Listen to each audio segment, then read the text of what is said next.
గొడవ జరిగింది, తిడుతున్నారు, కొడుతున్నారు. ఏం చేయాలి మనము? తిట్టాలా? తిట్టకూడదు. గొడవ పెట్టుకోవాలా? గొడవ పెట్టుకోకూడదు. కొట్టాలా? కొట్టకూడదు. బ్యాక్ అయిపోవాలా? నేర్చుకున్నాం. మరి ఏం చేయాలా? మనకు అవకాశం వస్తుంది. అవకాశం వచ్చినప్పుడు దాన్ని సద్వినియోగం చేసుకోవాలా. ఏం అవకాశం వస్తుంది? వాళ్ళు బాధలో ఉంటారు, ఇబ్బందుల్లో ఉంటారు, రోగాలతో ఉంటారు, శ్రమలలో ఉంటారు, కన్నీటితో ఉంటారు, దుఃఖముతో ఉంటారు. చాలా అప్పుడు యూజ్ చేయ దేవుని ప్రేమను, క్రీస్తు ప్రేమను ప్రకటించు. మేమున్నాము, భయపడకు అని చెప్పిరా. కళ్ళెంబడి నీళ్ళు కారితే కారే వాళ్ళకి. నేను అన్ని మాటలు అన్నా, అంత తిట్టినా, నిజంగా నా అన్నలు రాలే, తమ్ముళ్ళు రాలే, అక్కలు రాలే, కానీ నువ్వు వచ్చినవరా అంటాడా అనడా? ఇది చూపిస్తే ఇవన్నీ సంపాదించుకుంటాం, వాడిని గెలుస్తాం మనం. అది చేయమంటోది. ఉగ్రతను ఎవరు తీర్చుకోవాలి? పగ ఎవరు తీర్చుకోవాలి? మనం తీర్చుకోవద్దు. ఎట్టి పరిస్థితుల్లో పగ మనము తీర్చుకోవద్దు. పగ తీర్చుకునే ప్రయత్నం నీది కాదు. నువ్వు పగ తీర్చుకుంటే నీకే నష్టం. తండ్రి నాదా అంటాడా? అంటాడు. నిన్ను ఎవడు గొడవ పెట్టుకోమన్నాడు రా? నేను వాడి జోలికి పోద్దన్నా కదా, వాడు దుష్టుడని చెప్పినా కదా. వాడు గంజాయి తాగేటోడు, మర్డర్లు చేసేటోడు, మానభంగాలు చేసేటోడు, రేపులు చేసేటోడు, అంత భయంకరుడు. వాడి జోలికి ఎందుకు వెళ్ళావరా నువ్వు ఫస్ట్ అంటాడు తండ్రి వచ్చి. ఫస్ట్ మనల్నే కొడతాడు. ఇక తండ్రి వచ్చి మనల్ని కొడతాడు. పోలీసు వాళ్ళ దెబ్బలు అయితే తండ్రి దెబ్బలు కూడా అవుతాయి. ఉండిండే ఇంకా కొద్ది రోజులు. ఇక నువ్వు అప్పుడు నీకు గుణం వస్తుంది అంటాడు. యేసుప్రభువు కూడా అంటాడు, నేను చెప్పింది చేయలేదు, నువ్వు నీ గుణం మారాలంటే, నీ బుద్ధి మారాలంటే కొద్ది రోజులు జైల్లో ఉంటేనే సెట్ అవుతా బిడ్డ అంటాడు. అంటే నీ మేలు నా మేలు కోరే దేవుడు చెప్తాడు, తండ్రి కూడా అలాగే చెప్తాడు. కాబట్టి పగ తీర్చుకోవద్దు అని నేర్చుకుంటున్నాం. పగ తీర్చుట ఎవరి పని? ఒకవేళ లేదు నేనే పగ తీర్చుకుంటానని నువ్వు ఇవన్నీ చెప్పిన తర్వాత కూడా అంటే ఏమంటాడు దేవుడు?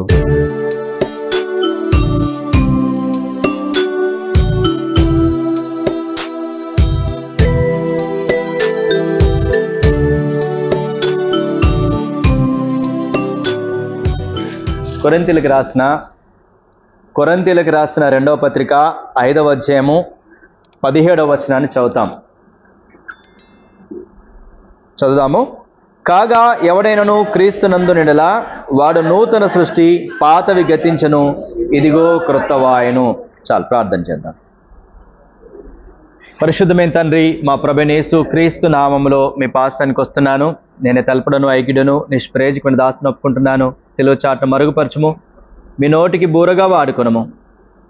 నా తండ్రి, మేము ఆత్మీయ మేలు పొందినట్లు, మీరు ఆకడి కొరకు సిద్ధపరచబడినట్లు, మా పాపములు ఒప్పుకొని విడిచిపెట్టబడినట్లు ఈరోజు మమ్మల్ని దర్శించుము. మీ వాక్యము ద్వారా దర్శించుము, మీ మెలైన స్వరము ద్వారా దర్శించుము. మమ్మల్ని హెచ్చరించి సరిచేయము. మీరు ఆకడి కొరకు మమ్మల్ని సిద్ధం చేయమని ప్రార్థన చేస్తూ, నన్ను నేను తగ్గించుకుంటూ మీ నామాన్ని హెచ్చిస్తూ, మా మధ్యలో మీరున్నందుకే మిమ్మల్ని స్తుతిస్తూ, మా ప్రభువైన యేసు క్రీస్తు నామములో స్తుతించి ప్రార్థించి వేడుకుంటున్నాను మా పరమ తండ్రి. ఆమేన్. ఎవడైనా క్రీస్తు నందు ఉంటే వాడు నూతన సృష్టి. పాతవి గతించాయి, కొత్తవయ్యాయి. పాత వెళ్ళిపోవాలి. యేసు క్రీస్తు ప్రభువు తన రక్తం చేత నా పాపాలన్నీ కడిగాడు, నన్ను ఆయన బిడ్డగా చేసుకున్నాడు అని ఉదయకాలం మనమందరం కూడా చేతి చూపించాం కదా. ఎవరైతే నిజంగా తమ పాపములు ఒప్పుకొని, మారు మనసు పొంది తమ పాపములు ఒప్పుకొని క్రీస్తు రక్తం చేత కడగబడి ఆయన పిల్లలుగా చేయబడ్డారో వాళ్ళ లోపల జరిగేటటువంటి క్రియ ఏంటంటే, పాతవన్నీ వెళ్ళిపోయి క్రొత్తగా మారుతారు. పాత మాటలు, క్రియలు, చూపులు, స్వభావము అంతా మారిపోయి క్రీస్తు స్వభావం వారి లోపల ఏర్పడుతుంది. క్రీస్తు మాట వింటారు. ఇక లోకస్తుల మాట వినరు, లోకస్తులు చేసినట్టుగా చేయరు. లోకముతో ఇక సహవాసంలో ఉండక క్రీస్తుతో, క్రీస్తు పిల్లలతో సహవాసంలో ఉంటారు. సంఘములో వారు ఉంటారు. వారి స్వభావం ఎలా మారుతుంది? ఇక వారు ఎలాంటి వారుగా మనకు కనబడతారో మనం ఈరోజు నేర్చుకుంటాం. అత్యంత ప్రాముఖ్యమైనటువంటి ఒక సంగతిని, ఒక స్వభావాన్ని మనం ఈరోజు నేర్చుకొని దాని ప్రకారం రూపాంతరం చెందుదాం. ఇంతకుముందు మన స్వభావం ఎలా ఉండేది, ఇప్పుడు ఆ స్వభావం ఎలా మారాలి? పాతవి గతించాయి, కొత్తవయ్యాయి కదా. పాత స్వభావం ఏంటి? ఆ పాత స్వభావాన్ని విడిచిపెట్టి క్రొత్త స్వభావాన్ని మనం కలిగి ఉండాలి. పాత స్వభావం ఏంటి, క్రొత్త స్వభావం ఏంటి అన్నది మనం చాలా చక్కగా నేర్చుకుందాము. రండి, రోమీలకు రాసిన పత్రిక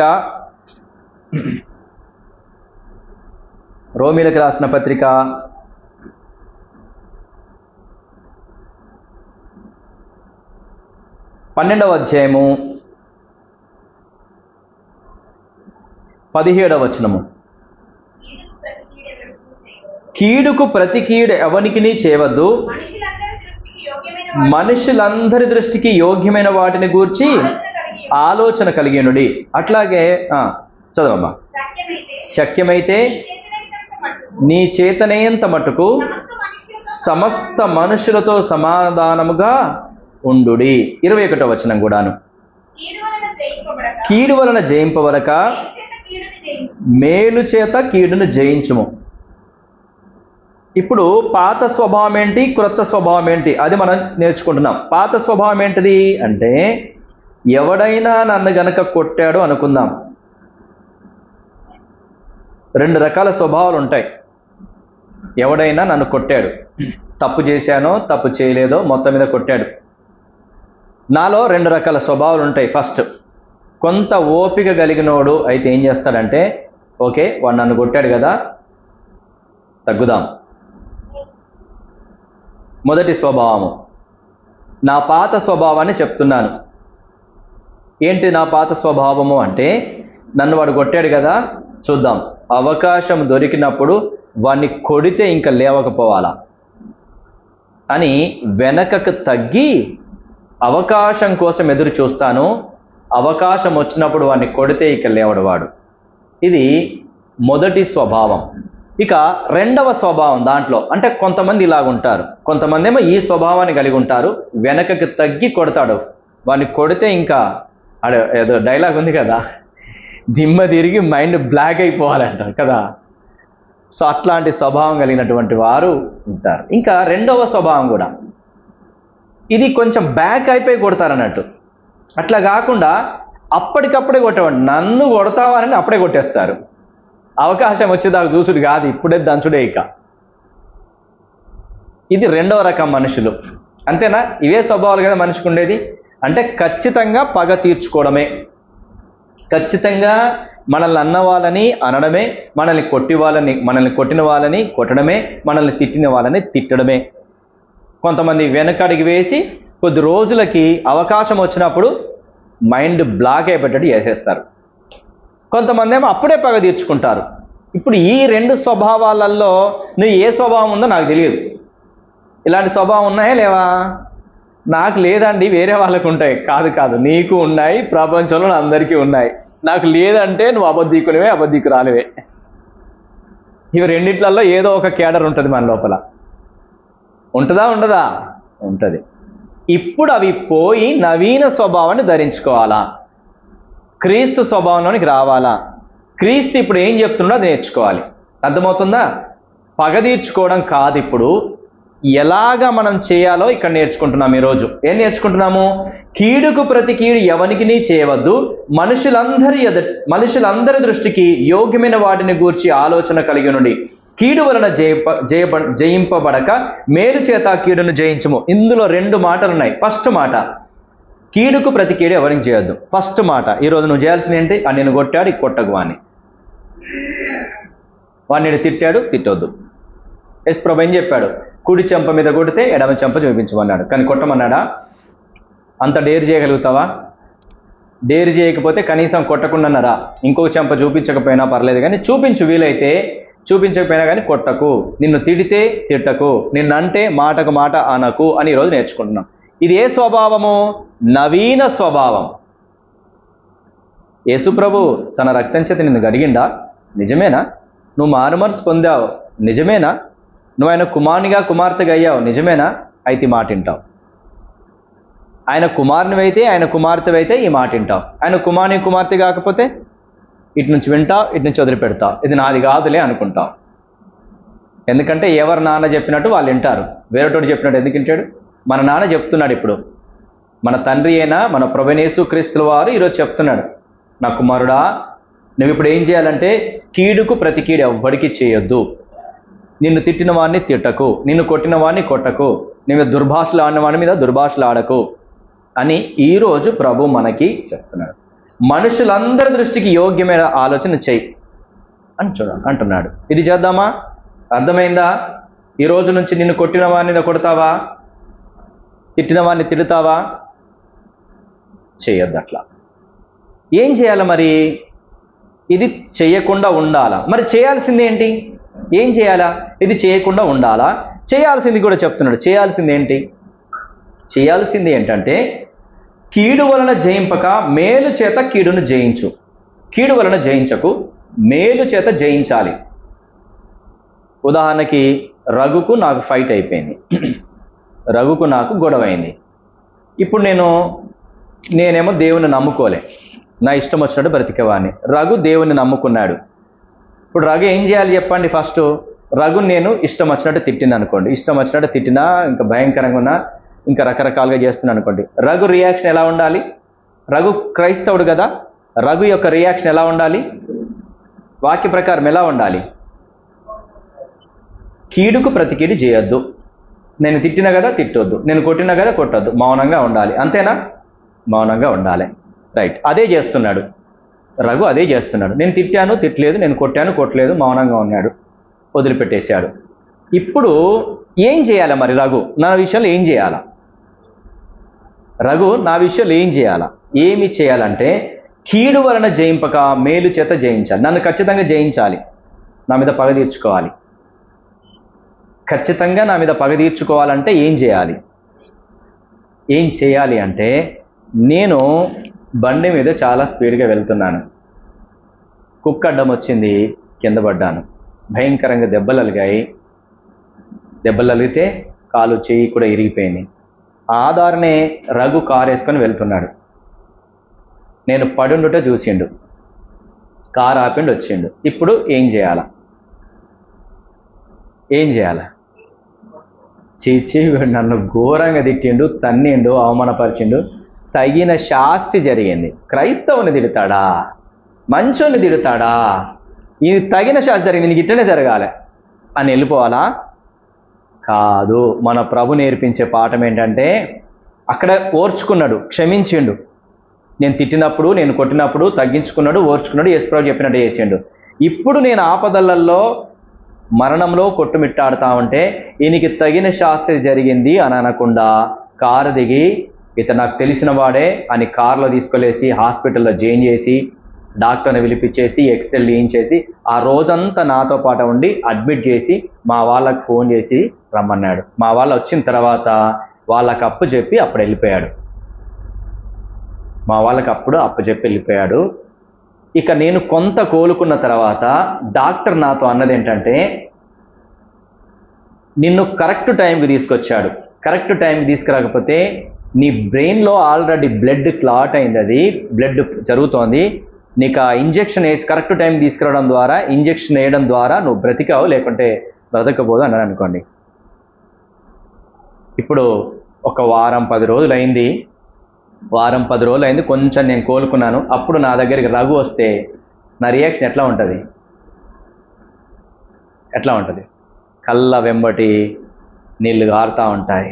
రఘు, అందరి ముందు నేను నిన్ను తిట్టినా, కొట్టినా కూడా, బూతులు మాట్లాడినా, కానీ ఈరోజు నువ్వు చేయబట్టే నేను బతికున్నా.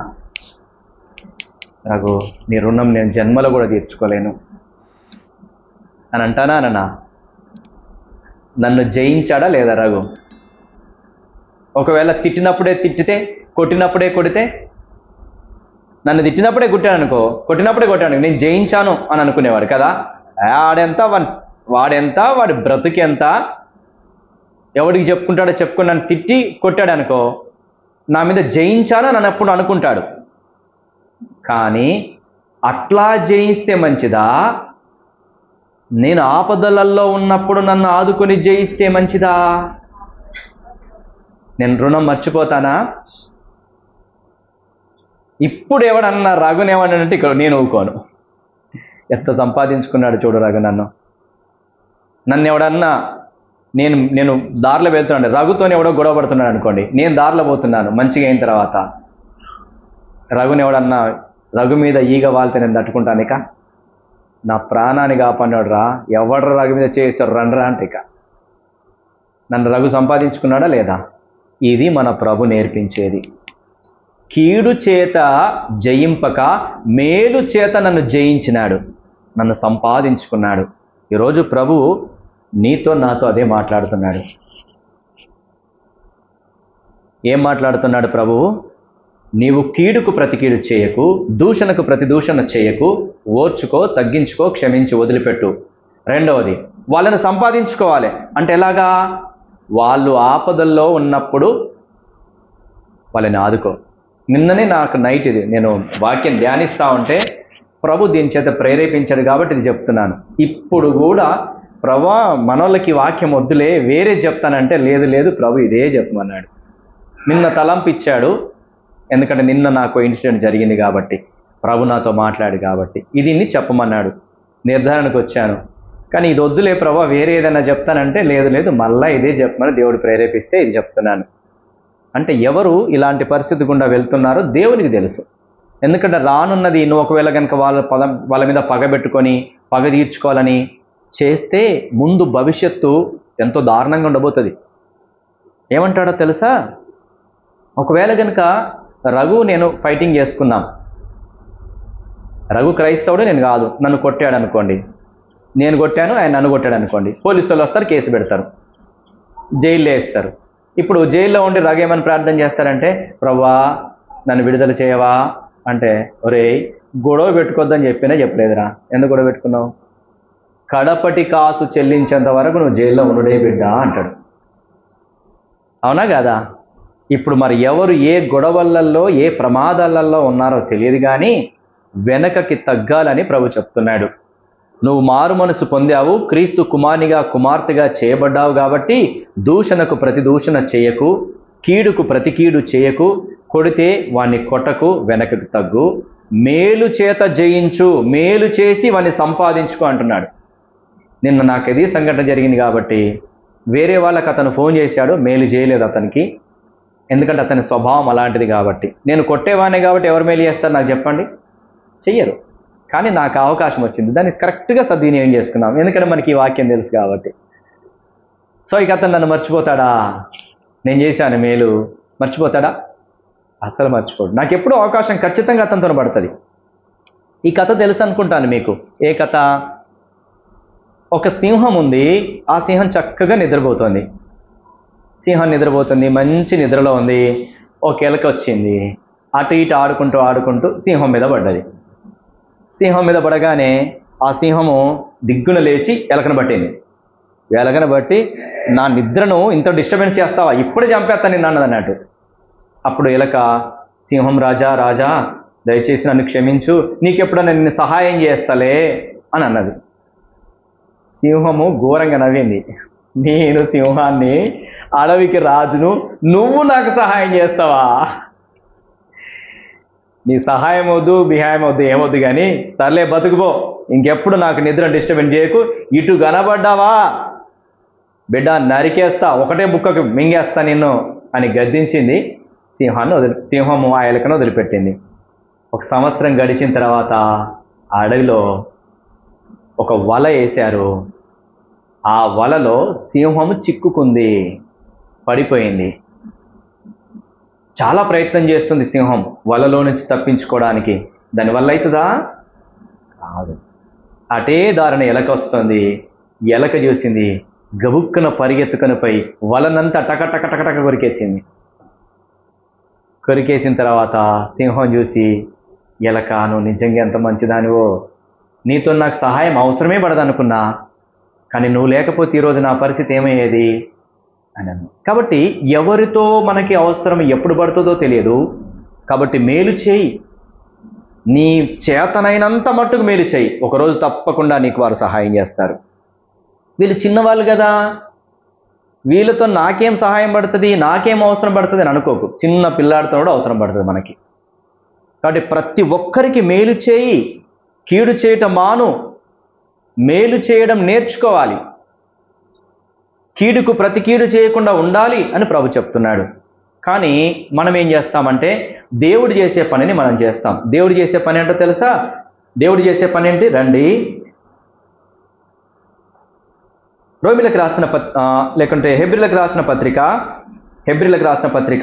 10వ అధ్యాయము 30వ వచనము. 10వ అధ్యాయము, పగ తీర్చుట నా పని, నేనే ప్రతిఫలమిత్తుననియు మరియు ప్రభువు తన ప్రజలకు తీర్పు తీర్చును అనియు చెప్పిన వాణిని ఎరుగుదును కదా. పగ తీర్చడం పని ఎవరిది? దేవుడిది. ఇప్పుడు పగ ఎవరు తీర్చుకుంటున్నారో చెప్పండి. మనం తీర్చుకుంటే దేవుని పని చేస్తున్నారని అర్థం. హెబ్రీయులకు రాసిన పత్రిక 10వ అధ్యాయం 30వ వచనం. పగ తీర్చడం పని ఎవరిది? మరి నువ్వే పగ తీర్చుకున్నావు అంటే దేవుని పని చేస్తున్నాను అర్థం. చేయొచ్చు అట్లాగా? చేయదు. దేవుని పని నీకు నువ్వే చేసుకుంటాడే, దేవుడు ఎందుకు జోక్యం చేసుకుంటాడు ఇక?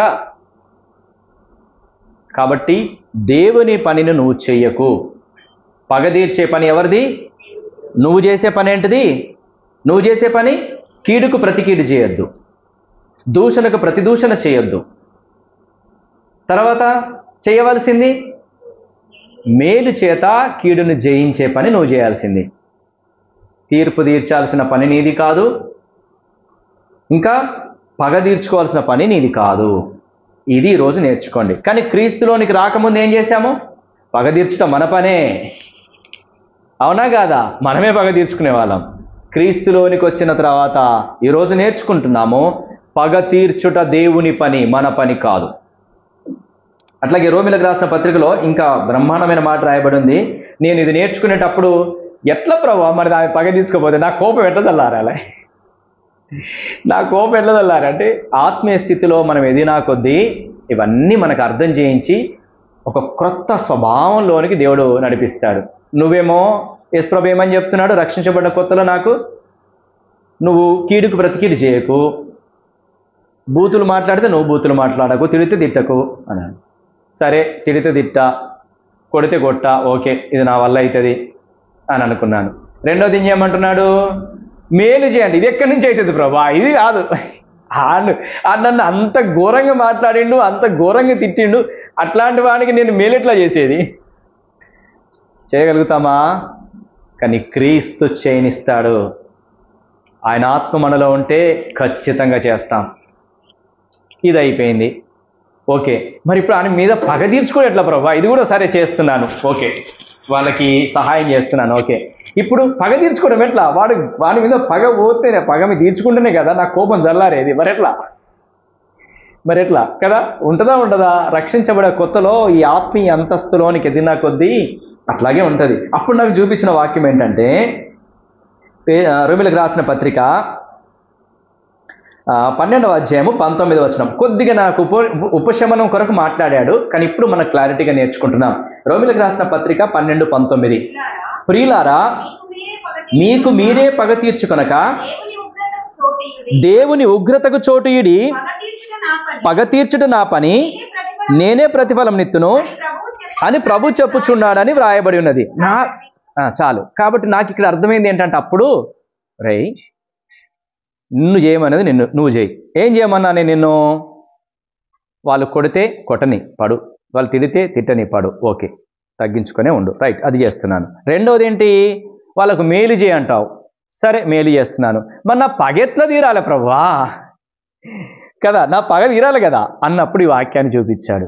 రే ఏమన్నాడంటే, రే నువ్వు కొట్టినావు అనుకోరా, ఎంత కొడతావు చెప్పు? అని చెయ్యి ఎరగొడతావు కావచ్చు, అని కాలు ఎరగొడతావు కావచ్చు, పగ తీరిపోతాను ఉంటావు కావచ్చు.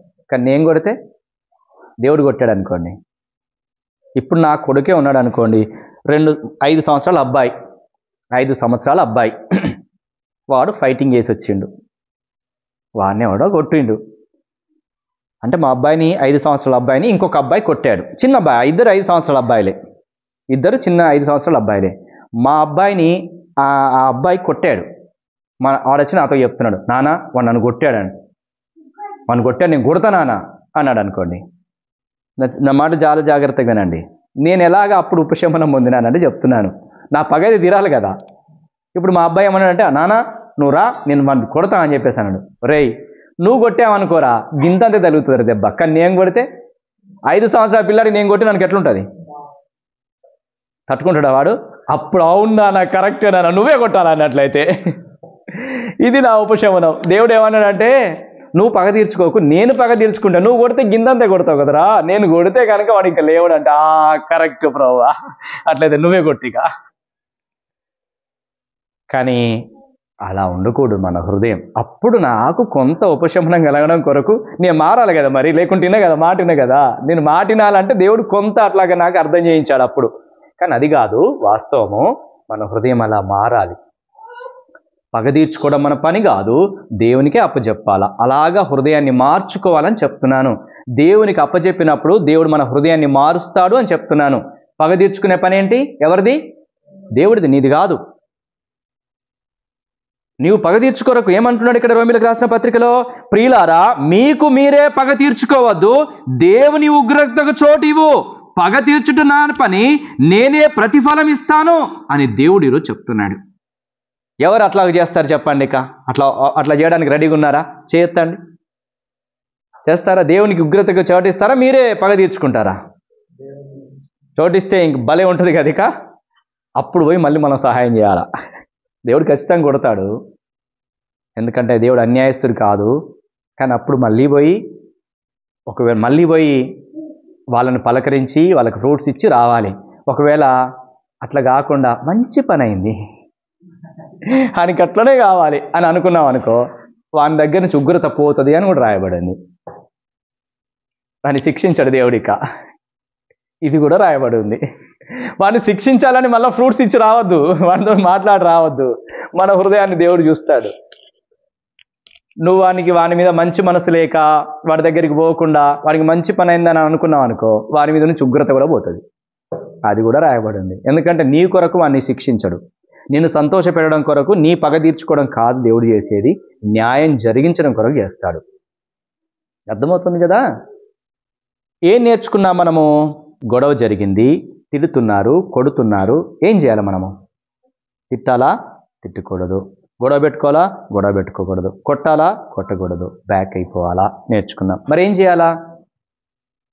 మనకు అవకాశం వస్తుంది, అవకాశం వచ్చినప్పుడు దాన్ని సద్వినియోగం చేసుకోవాలా. ఏం అవకాశం వస్తుంది? వాళ్ళు బాధలో ఉంటారు, ఇబ్బందుల్లో ఉంటారు, రోగాలతో ఉంటారు, శ్రమలలో ఉంటారు, కన్నీటితో ఉంటారు, దుఃఖముతో ఉంటారు. చాలా అప్పుడు యూజ్ చేయక దేవుని ప్రేమను, క్రీస్తు ప్రేమను ప్రకటించు. మేమున్నాము, భయపడకు అని చెప్పిరా. కళ్ళెంబడి నీళ్ళు కారితే కారే వాళ్ళకి. నేను అన్ని మాటలు అన్నా, అంత తిట్టినా, నిజంగా నా అన్నలు రాలే, తమ్ముళ్ళు రాలే, అక్కలు రాలే, కానీ నువ్వు వచ్చినవరా అంటాడా అనడా? ఇది చూపిస్తే వాడిని సంపాదించుకుంటావు, వాడిని గెలుస్తావు మనం. అది చేయమంటున్నాడు, అది మనం చేయాలి. రెండవది, ఉగ్రతను ఎవరు తీర్చుకోవాలి? పగ ఎవరు తీర్చుకోవాలి? మనం తీర్చుకోవద్దు. ఎట్టి పరిస్థితుల్లో పగ మనము తీర్చుకోవద్దు. పగ తీర్చుకునే ప్రయత్నం నీది కాదు. నువ్వు పగ తీర్చుకుంటే నీకే నష్టం, నువ్వు గొడవ పెట్టుకుంటే నీకే నష్టం. ఇద్దరు జైలుకు. రఘు పగ తీర్చుకునే ప్రయత్నం చేసింది అనుకో, ఎక్కడికి వెళ్తాడు? జైలుకి వెళ్తాడే వెళ్ళడా? నాకు పలానా పోలీస్ ఎస్ఐ బాగా పరిచయం, ఫోన్ చేస్తా, పోయి తొక్కుతాడు. తొక్కితే యేసుప్రభువా నన్ను కాపాడమంటే, ఒరే గొడవ పెట్టుకోవద్దని చెప్పిన కదరా అంటాడు. అంటాడా అనడా? ఏ తండ్రి నాదా అంటాడా అనడా? అంటాడు. నిన్ను ఎవడు గొడవ పెట్టుకోమన్నాడు రా? నేను వాడు జోలికి పోద్దన్నా కదా, వాడు దుష్టుడని చెప్పిన కదా. వాడు గంజాయి తాగేటోడు, మర్డర్లు చేసేటోడు, మానభంగాలు చేసేటోడు, రేపులు చేసేటోడు, అంత భయంకరుడు. వాడు జోలికి ఎందుకు వెళ్ళావరా నువ్వు ఫస్ట్ అంటాడు తండ్రి వచ్చి. ఫస్ట్ మనల్నే కొడతాడు, ఇక తండ్రి వచ్చి మనల్ని కొడతాడు. పోలీసు వాళ్ళ దెబ్బలు అయితే తండ్రి దెబ్బలు కూడా అవుతాయి. ఉండిండే ఇంకా కొద్ది రోజులు, ఇక నువ్వు అప్పుడు నీకు గుణం వస్తుంది అంటాడు. యేసుప్రభువు కూడా అంటాడు, నేను చెప్పింది చేయలేదు, గుండు నీ గుణం మారాలంటే, నీ బుద్ధి మారాలంటే కొద్ది రోజులు జైలు ఉంటేనే సెట్ అవుతా బిడ్డ అంటాడు. అంటే నీ మేలు నా మేలు కోరే దేవుడు చెప్తాడు, తండ్రి కూడా అలాగే చెప్తాడు. కాబట్టి పగ తీర్చుకోవద్దు అని నేర్చుకుంటున్నాం. పగ తీర్చుట ఎవరి పని? ఒకవేళ లేదు నేనే పగ తీర్చుకుంటానని నువ్వు ఇవన్నీ చెప్పిన తర్వాత కూడా అంటే ఏమంటాడు దేవుడు? రండి, రోమీయులకు రాసిన పత్రిక 2వ అధ్యాయం 24వ వచనం. రోమీయులకు రాసిన పత్రిక 2వ అధ్యాయం 24వ వచనం. వ్రాయబడిన ప్రకారము మిమ్మును బట్టియే కదా దేవుని నామము అన్యజనుల మధ్య దూషించబడుతుంది. లేదని చెప్పేసి నేనే పగ తీర్చుకుంటా, ఇవంతా ఇప్పుడు విన్నాగా. ఇప్పుడు విన్న తర్వాత మారు మనసు పొందాలా వద్దా? దీని ప్రకారం చేయాలా వద్దా? చేయకుండా నువ్వే పగ తీర్చుకున్నావు అనుకో, నువ్వు అట్లా వినకుండా దూషణకు ప్రతిదూషణ, కొడితే కొట్టడం, ఇవన్నీ చేసావనుకో, నిన్ను బట్టి దేవుని నామానికి అవమానం జరుగుతుంది. దేవుడు కోడు. అప్పుడు రివర్స్లో నీకైతుంది కోటింగ్. నీకు శిక్షిస్తాడు, నిన్ను శిక్షిస్తాడు, నిన్ను శ్రమల గుండా, ఇబ్బందుల గుండా తీసుకెళ్ళి నీ హృదయాన్ని మార్చడానికి ప్రయత్నం చేస్తాడు. ఏమంటున్నాడు ఇక? వ్రాయబడిన ప్రకారము మిమ్మును బట్టి కదా దేవుని నామము అన్ని జనుల మధ్యలో దూషించబడుతుంది. నిన్ను బట్టి యేసుప్రభుని తిడతారు. ఇక వీడు క్రైస్తవుడట చూడు, వీళ్ళ యేసుప్రభు ఇదే చెప్తున్నాడా, మీ పాస్టర్ గారు అట్లా చెప్తున్నారా, పాస్టర్ని తిడతారు, యేసుప్రభుని తిడతారు, చర్చోళ్ళు అందరూ కూడా తిడతారు. వాళ్ళందరూ ఆ చర్చోళ్ళు అందరూ వాళ్ళే. అవునా? కాబట్టి దేవుడు ఊరుకుంటాడు. అప్పుడు పనిష్మెంట్ మనకు వస్తుందా రాదా? నిన్ను బట్టి దేవుడి నామానికి అవమానం జరుగుతుంది, నిన్ను బట్టి పాస్టర్కి అవమానం జరుగుతుంది, నిన్ను బట్టి సంఘానికి మొత్తానికి అవమానం జరుగుతుంది. పిల్లని చూడడానికి వెళ్ళాము, ఒక ఊరికి వెళ్ళాము, అమ్మాయి కావాలని. మా ఊరిలో అబ్బాయి ఉన్నాడు, పిల్లని చూడడానికి వెళ్ళాం, ఒక ఊరికి వెళ్ళాం. మా ఊరు ఏదో చెప్పాలి వాళ్ళకి. అక్కడ చూపులు గీపులు అంతా అయిపోయినాయి, పిల్లని చూసి మాట్లాడినా అంత అయిపోయింది. వాళ్ళు పుసుక్కని అక్కడ ఉన్న ఒక పెద్ద ఆయన అడిగాడు, మీది ఏ ఊరండి అని అడిగాడు. మాది శంకరపురము అన్నాడు. అనగానే ఆయన పక్క తీసుకెళ్ళేసి, శంకరపురం వాళ్ళకి ఇయ్యద్దు, వాళ్ళు డేంజర్ గాళ్ళు అన్నగానే ఆ పిల్ల తండ్రి వచ్చేసి, మళ్ళీ ఎప్పుడైనా మాట్లాడుకుందాం లేండి, ఇప్పుడైతే పోండి అన్నాడు. ఎవడో ఒక్కడో ఇద్దడో గొడవలు పెట్టేసుకొని పంచాయతీలు అయ్యి విడాకులు అయిపోయాయి. ఇప్పుడు ఊరంతటికి వచ్చిందా రాలేదా? మేము అట్లాంటి వాళ్ళం కాకున్నా మాకు పిల్లనివని అంటున్నారు. కాబట్టి చర్చ్ వాళ్ళందరూ కాకున్నా అంటారా అనరా? మీ చర్చ్ వాళ్ళందరూ తాగిపోతారు, మాకు తెలియదా? అందరు బూతులు మాట్లాడతారు. కాబట్టి ఆ అవమానము అట్లా వస్తే, దేవుని మీద ఆ నింద వస్తే దేవుడు ఊరుకోడు, శిక్షిస్తాడు. కాబట్టి ఈరోజు నువ్వు సెటరేట్ కావాలని దేవుడు మాట్లాడుతున్నాడు. సరి చేసుకున్నామా? మరి ఏం నేర్చుకున్నాము? దూషణకి ప్రతిదూషణ చేయొద్దు, కీడుకు ప్రతి కీడు చేయొద్దు, మౌనంగా ఉండి వెనకకి తగ్గు. రెండోది ఏం చేయాలా? మేలు చేత జయించు, వాళ్ళకి మేలు చేయి, వాళ్ళ అవసరతలు తీర్చు, వాళ్ళ అక్రతల్లో ఉంటే వెళ్ళి సహాయం చేయి. పగ తీర్చుట దేవుని పని, నీవు పగ తీర్చుకోకు అని నేర్చుకున్నాం. ఒకవేళ లేదు నువ్వు పగ తీర్చుకుంటున్నావు అంటే నీ ద్వారా దేవుని నామానికి అవమానం జరుగుతుంది, దేవుడు ఊకోడు, దేవుడు తప్పకుండా నీకు పనిష్మెంట్ ఇస్తాడు అని నేర్చుకున్నాం. కాబట్టి ఈరోజు మనం ఏం చేద్దాము? మారుమనసు పొందుదామా? పాత స్వభావాన్ని అంతా తీసేసుకుందామా? పగ తీర్చుకునే పాత స్వభావం, మాట్లాడితే మాట్లాడే స్వభావం, కొడితే కొట్టేటటువంటి స్వభావము, వాడు నాశనం అయిపోతా ఉంటే మంచి పని జరిగింది వానికి అట్లనే కావాలి అనే స్వభావం ఉండొద్దు. వానికి అట్లా జరిగితే వానిపై దయ చూపించి సహాయం చేసే స్వభావం కావాలి. అలాంటి స్వభావాన్ని దేవుడు మనకు అనుగ్రహించును గాక. ప్రార్థన చేసుకుందాము, మోకరించండి.